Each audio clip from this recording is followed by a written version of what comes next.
galaxy had never seen terror like this before. For 3 long years, the Kethmari Dominion had been spreading across space like a deadly plague. These weren't ordinary conquerors who just wanted planets or resources. No, these reptilian monsters had a much darker hunger. They fed on fear itself. Commander Hyunwoo stood on the bridge of his crystalline ship, watching his homeworld die through the view screen. The Veltari had ruled the stars for over 10,000 years. Their cities were made of living crystal that sang in harmony with the cosmic winds. Their technology was so advanced that other species considered them gods. But none of that mattered. Now, the Kethmari bioships looked like massive, twisted organs floating through space. Their hulls pulsed with veins of sickly green light, and they made sounds that no machine should ever make. Wet, organic sounds that seemed to whisper directly into your mind. When they attacked, they didn't just destroy buildings or kill people. They did something far worse. They harvested terror. Hyunwoo watched in horror as the bioships extended their feeding tendrils down to his planet's surface. The people below weren't dying quickly. Instead, they were being kept alive, trapped, in a state of pure fear, while the aliens slowly drained every drop of terror from their minds. The screams that echoed through space weren't just sounds of pain. They were the sound of hope itself being consumed. The worst part was what happened to the survivors. Those who didn't die became something else entirely. The Kethmari had technology that could rewrite a person's brain, turning proud warriors and brilliant scientists into mindless slaves. These thralls would then help the Dominion attack the next world, fighting against their own former allies with empty eyes and mechanical movements. Planet after planet had fallen this way. The gaseous Nethari, who lived in the clouds of gas giants, had been the first to go. Their entire civilization had been absorbed in just 2 weeks. The insect-like Zorthak had tried to fight back with their massive hive fleets, but even there, billions of warriors couldn't stop the terror harvest. What made it even worse was how the Kethmari enjoyed their work. They would broadcast the screams of their victims across entire star systems, letting everyone know what was coming. They wanted other species to be afraid even before they arrived. Fear made the harvest sweeter, they claimed. The galactic defense networks had tried everything: massive fleets, ancient weapons, even experimental technologies that bent space and time. Nothing worked. The bioships seemed to adapt to every attack, growing stronger with each victory. Some military leaders suggested evacuating entire sectors, but where could they run? The Dominion was spreading in all directions, consuming everything in its path. Now, as Hyunwoo watched his people being turned into food for these monsters, he sent out one last desperate message. His crystalline fingers trembled as he activated the emergency broadcast system. His words would travel across the galaxy, reaching any ship or station that could still receive them. The message was simple but heartbreaking. It contained the location of the next target, tactical data about the bioships, and a final plea for help. But deep down, Hyunwoo knew the truth that every survivor across the galaxy was beginning to accept. No one was coming to save them. The Age of Terror had begun and nothing could stop it. At least that's what everyone believed. Captain Ji-hoon was drinking his morning coffee when the universe changed forever. The human battleship Retribution had been floating in the empty space between stars for 5 long years, so far from civilization that even their fastest communications took months to reach Earth. They were explorers, sent to map the unknown regions beyond human space and look for new worlds that might become humanity's future homes. The ship was quiet that morning. Most of the crew was still asleep, and only the night shift was on duty. Ji-hoon liked these peaceful moments. He would stand in his quarters, looking out at the stars through the massive viewport, thinking about his family back on Earth. His daughter would be starting college soon. His wife was probably tending to her garden, the one she'd planted right before he left. That's when Lieutenant So Young's voice crackled over the intercom, cutting through the silence like a knife. Her voice was shaking, which was unusual because So Young never got rattled. She'd been the ship's communications officer for 3 years, and Ji-hoon had never heard her sound scared before. The emergency signals were coming from everywhere. Dozens of different star systems, all broadcasting the same desperate message. "Help us, please, someone help us." The signals were fragmentary and broken, like they'd been cut off mid-transmission. Some were in languages the ship's computers couldn't even identify. Chief Engineer Min Ho was called to the bridge immediately. He was a quiet man who preferred working with machines rather than people, but he had a gift for understanding alien technology. As he listened to the signals and analyzed the data, his face grew pale. These weren't normal distress calls. They were death screams of entire civilizations. The crew gathered around the main display as So Young played back the clearest transmission they'd received. It came from something called the Veltari Collective, and it painted a picture of horror that none of them were prepared for. Biomechanical ships that fed on fear, entire populations being harvested like crops, ancient civilizations falling in a matter of days. What really got to Ji-hoon was the resignation in the alien commander's voice. This wasn't a call for military backup or emergency supplies. This was a final goodbye, a last testament before the darkness swallowed everything. The alien had given up hope completely, and that scared Ji-hoon more than any description of the enemy could have. The ship's artificial intelligence began calculating trajectories and analyzing the attack patterns. The results were chilling. The enemy was moving in a straight line across the galaxy, consuming everything in their path. Their next target was clearly marked on the stellar maps, Nexus Prime, a massive trading station that served as home to over 40 million beings from dozens of different species. Ji-hoon stared at the numbers on his screen. 40 million innocent people, and the enemy would reach them in less than 6 days. The nearest military fleet was 3 weeks away, assuming they even got the message in time. There was no one else, no cavalry coming over the hill, no last-minute rescue force, just one human ship, 300 crew members, and a captain who'd never fired a shot in anger his entire career. But as Ji-hoon looked around at his crew, he saw something in their eyes that the aliens probably hadn't counted. Humans don't run from bullies. They never have. The course change was ordered immediately. The Retribution dropped out of faster-than-light travel at the edge of the Kalos system, and immediately every alarm on the bridge started screaming. Navigator Hee-jin had seen a lot of strange things during their 5-year mission, but nothing had prepared her for this sight. Her hands were actually shaking as she tried to adjust the long-range sensors. 200 ships surrounded the beautiful blue-green world of Nexus Prime, but these weren't ships in any sense that humans understood. They looked like massive internal organs floating in space, each one the size of a city. Their hulls weren't made of metal or ceramic like normal spacecraft. Instead, they pulsed with a wet, organic rhythm, like gigantic hearts beating in the vacuum of space. The worst part was the color. A sickly green light ran through veins across each bioship's surface, getting brighter and dimmer in sync with some alien heartbeat. The light wasn't steady like normal ship lighting. It flickered and writhed, making patterns that hurt to look at directly. Several crew members had to look away from the main screen because it was making them feel sick. Lieutenant So Young was monitoring communications, and what she heard made her blood run cold. The bioships weren't just sitting there, quietly.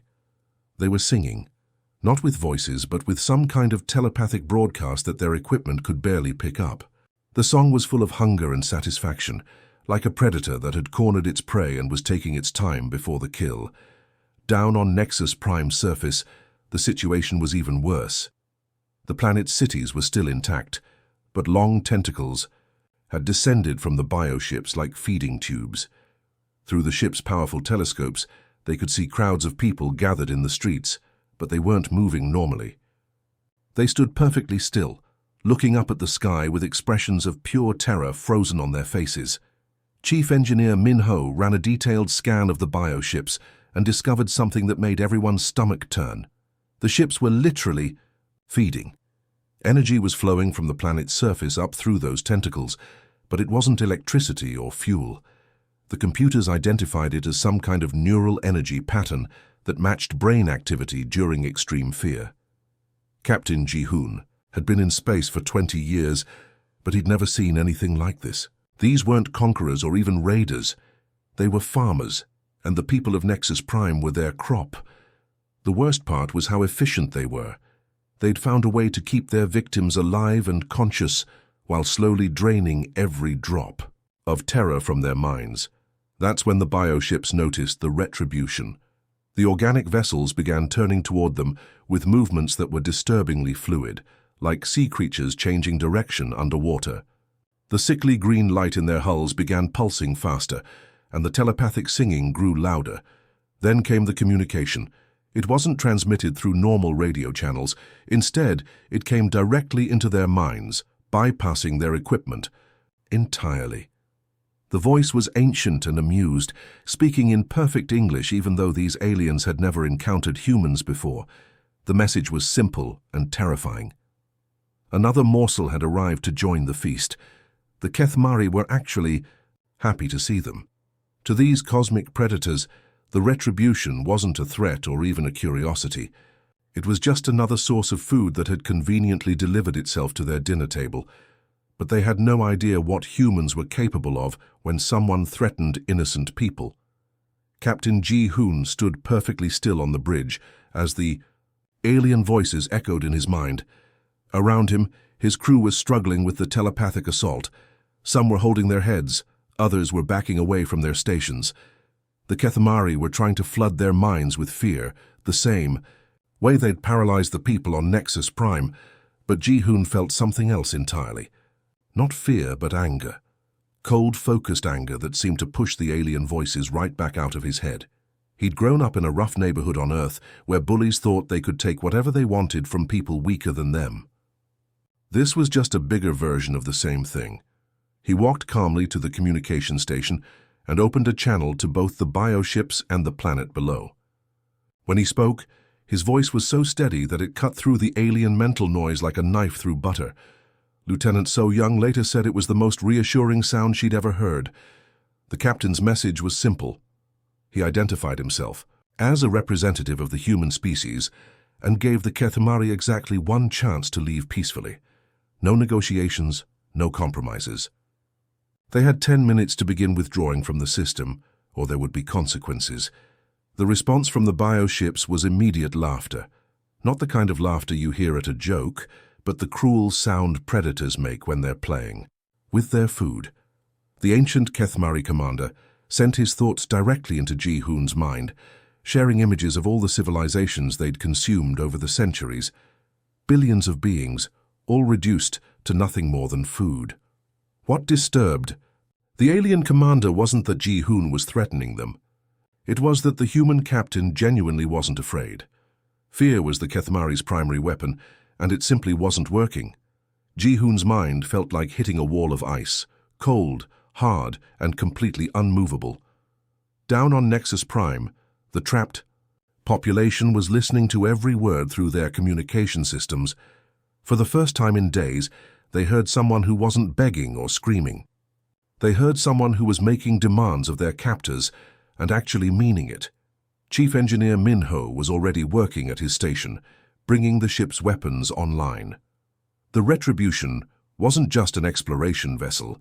It was a military ship, equipped with humanity's most advanced technology that no alien species had ever encountered before. The 10 minutes passed slowly. Ji-hoon spent the time reviewing tactical data with his officers, speaking quietly and calmly, as if they were planning a routine training exercise. Tactical Officer Da-un identified weak points in the bioship formation. Weapons Chief Tai-jin ran diagnostics on their entire arsenal. Navigator Hae-jin calculated optimal attack vectors. When the deadline expired, the alien commander sent one final telepathic message filled with amusement and hunger. He told Ji-hoon exactly what they were going to do to the human crew. How? They would harvest their fear slowly, savoring every moment of terror before finally consuming their minds. Ji-hoon listened to every word without flinching. Then he gave his response, not through telepathy but over the ship's intercom system, so his entire crew could hear it. His voice was still perfectly calm, but there was something underneath it now. Something that made even his own officers feel a chill. The order was simple and final. All weapons were cleared to fire at will. It was time to show these cosmic bullies what happened when they messed with innocent people. It was time to show them what humans did to monsters. The first shot came without warning. One moment the Retribution was hanging motionless in space, looking like just another small ship against the massive bio fleet. The next moment, a streak of blue light crossed the void so fast that it was barely visible. The railgun round hit the nearest Kethmari vessel dead center. For a split second, nothing seemed to happen. Then the entire bioship simply came apart, torn into pieces by a projectile moving at 30% the speed of light. The organic hull that had seemed so menacing just dissolved like wet paper. Weapons. Chief Tai-Jin was already lining up his next target. The railgun system was something Earth's military had kept secret for good reason. It didn't fire explosive shells or energy beams. It fired solid metal slugs accelerated to incredible speeds using magnetic fields. At those velocities, even a small piece of metal carried enough energy to vaporize a building. The Kethmari fleet reacted exactly as Ji-hoon had expected. They tried to scatter, their bioships moving with surprising grace for something so large, but Tactical Officer Da-un had already calculated their likely escape routes. The Retribution's computer systems were tracking every vessel simultaneously, predicting their movements before they even made them. The second weapon system came online with a sound like thunder. The quantum torpedo tubes opened, and 6 sleek missiles streaked toward the fleeing bioships. These weren't ordinary explosives. They were designed to phase through solid matter, passing harmlessly through armor and shields, before materializing inside the target and detonating. The results were devastating. Bioships that thought they were safely protected suddenly exploded. From within, their organic hulls, so effective against normal weapons, offered no defense against something that could simply ignore them entirely. But it was the point defense system that really showed the aliens what they were dealing with. As the Kethmari began firing back with their own organic weapons, launching streams of acidic projectiles and bioelectric charges, they ran into something they'd never encountered before. The Retribution's laser grid activated, creating a web of invisible death around the ship. Every incoming projectile was tracked, targeted, and vaporized before it could get within 1,000 kilometers. The system could engage hundreds of targets simultaneously, turning the space around the human ship into an impenetrable barrier. What terrified the Kethmari most wasn't the weapons themselves. It was how the humans used them. There was no panic, no desperate firing in all directions. Every shot was calculated, every target carefully selected. The crew worked with the kind of cold efficiency that only came from years of training and absolute confidence in their equipment. Lieutenant So Young monitored the alien communications and reported something that sent chills through the bridge. For the first time in their recorded history, the Kethmari were broadcasting distress calls. These apex predators, who had terrorized the galaxy for centuries, were calling for help. Navigator Hyejin watched her tactical display as red dots, representing enemy ships, began disappearing one by one. The biofleet that had seemed so overwhelming just minutes before was being systematically destroyed. But Captain Ji-hoon wasn't satisfied with just driving them off. He'd seen what these monsters did to innocent people. The hunt had begun, and it wouldn't end until every single bioship was nothing but debris floating in space. The galaxy's greatest predators had finally met something more dangerous than themselves. They'd met humans who were protecting people they cared about.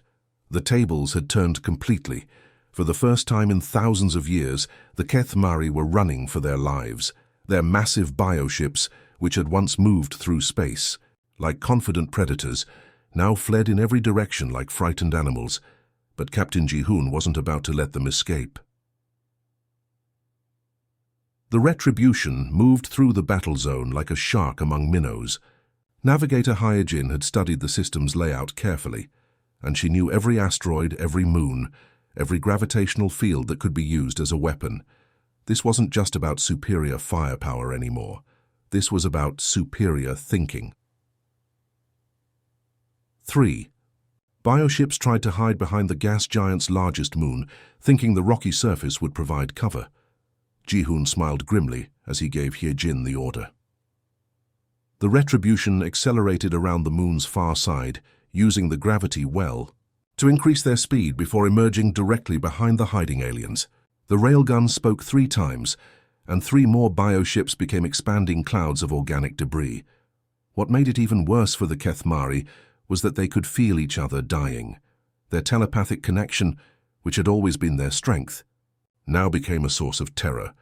Every time one of their ships was destroyed, the survivors experienced the death through their mental link. They were literally watching their own species being hunted to extinction.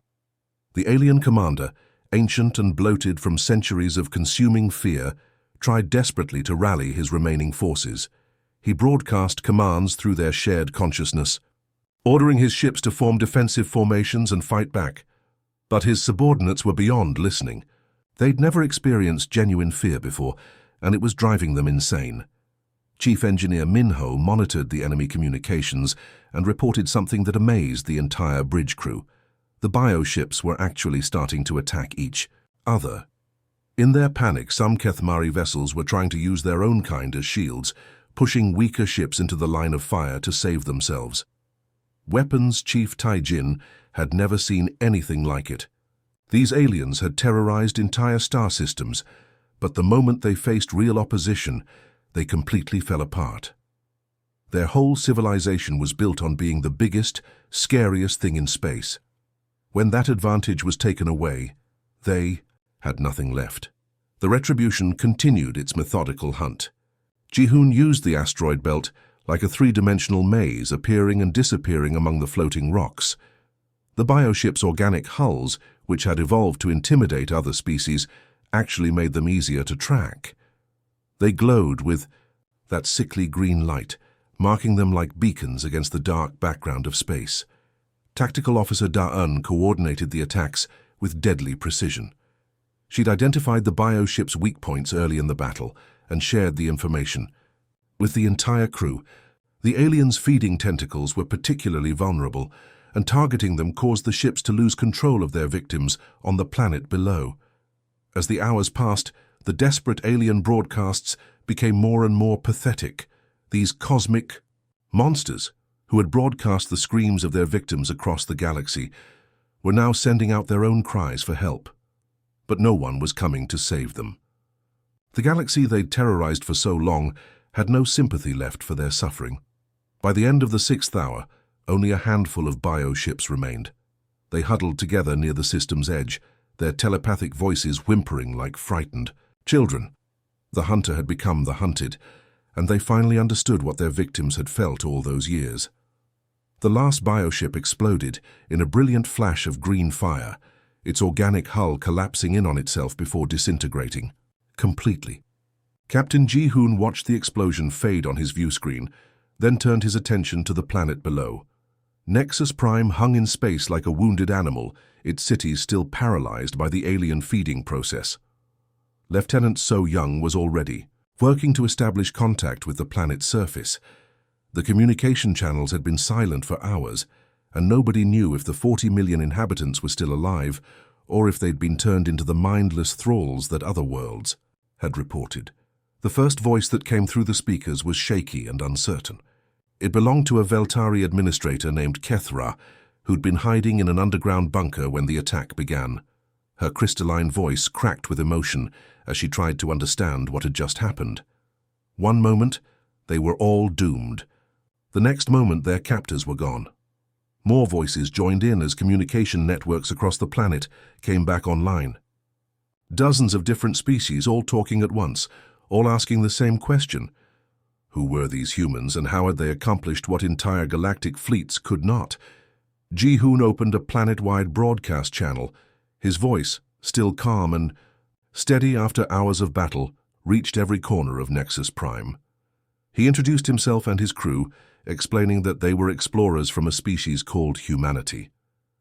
They'd heard the distress calls and come to help. The response was immediate and overwhelming. Cheers erupted from cities across the planet. People who'd been paralyzed with fear just hours before were now dancing in the streets. Children who'd hidden in their parents' arms were looking up at the sky with wonder instead of terror. But Ji-hoon wasn't finished. He knew that defeating one Kethmari fleet wouldn't be enough. There were other bioships out there, other worlds, under attack. The galaxy needed to know how to defend itself.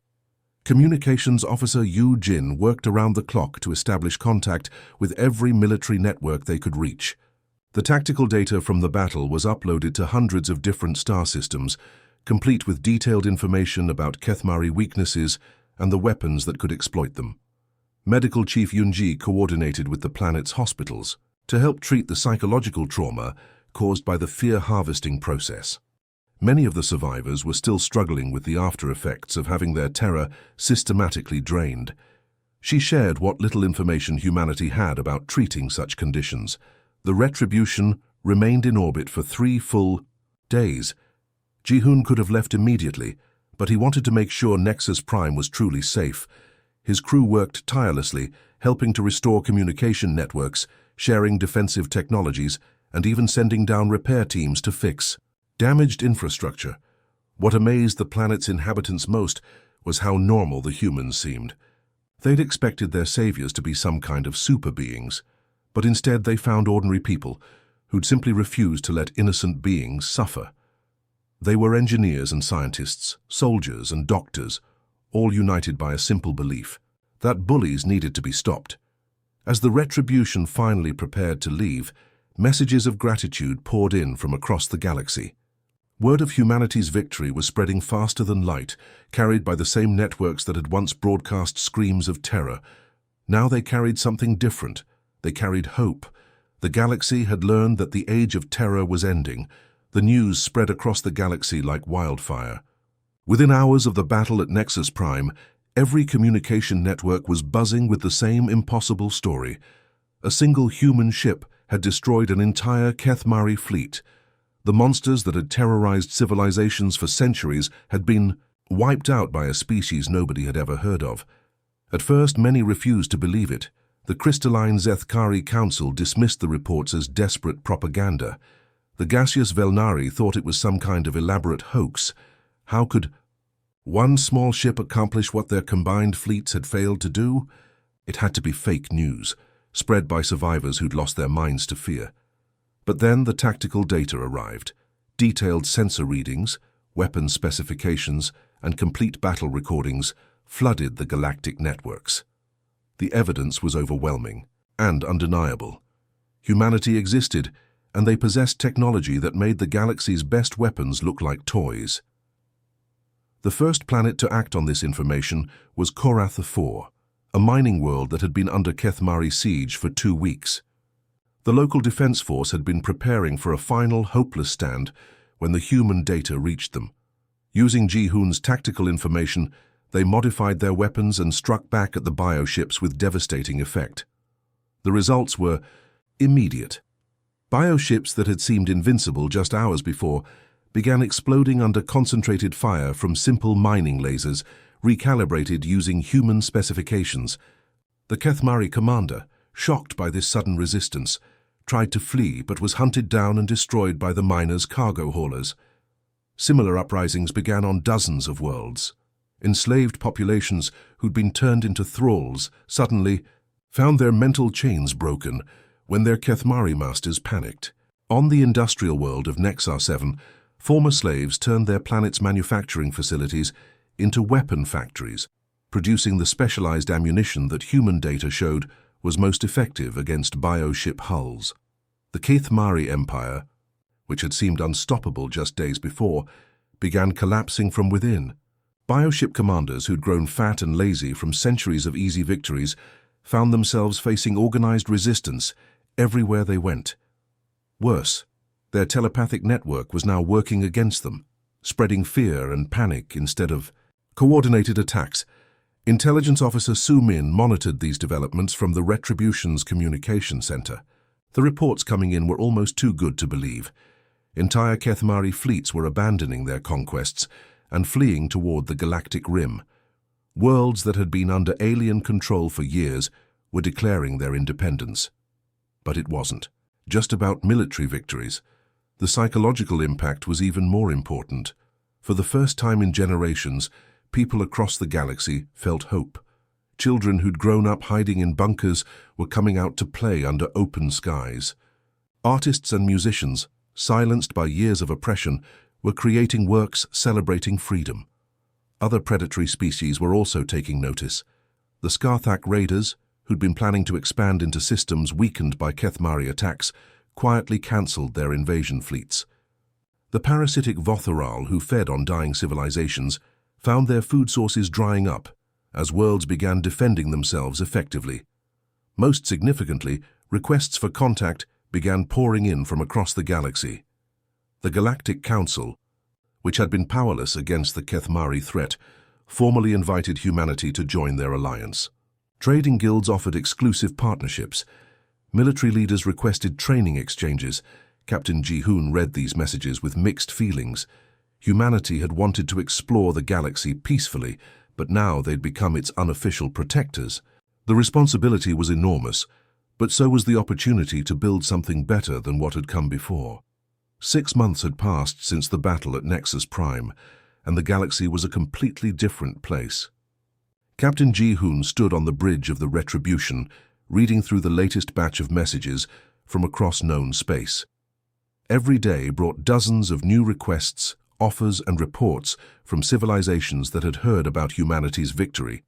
Over the Kethmari, the changes were remarkable and sometimes overwhelming. The Kethmari Dominion, which had controlled nearly a quarter of the galaxy just half a year ago, had completely collapsed. Their surviving bioships had fled to the darkest corners of space, hiding like wounded animals. Intelligence reports suggested they were fighting among themselves now, their telepathic unity shattered by the trauma of their first real defeat. Navigator Hyojin plotted their current course through what used to be Kethmari territory. Where once there had been dead systems filled with harvested worlds, now there were bustling trade routes and restored colonies. Former slave worlds were rebuilding at an incredible pace, using the same determination that had helped them throw off their alien oppressors. The most interesting development was how other species were changing their behavior. The Scarthak pirates, who'd terrorized merchant ships for generations, had suddenly become much more careful about who they attacked. Word had spread that humans didn't tolerate bullies, and nobody wanted to be the next target of Earth's mysterious military technology. Communications Officer Yu-jin handled the constant stream of diplomatic messages.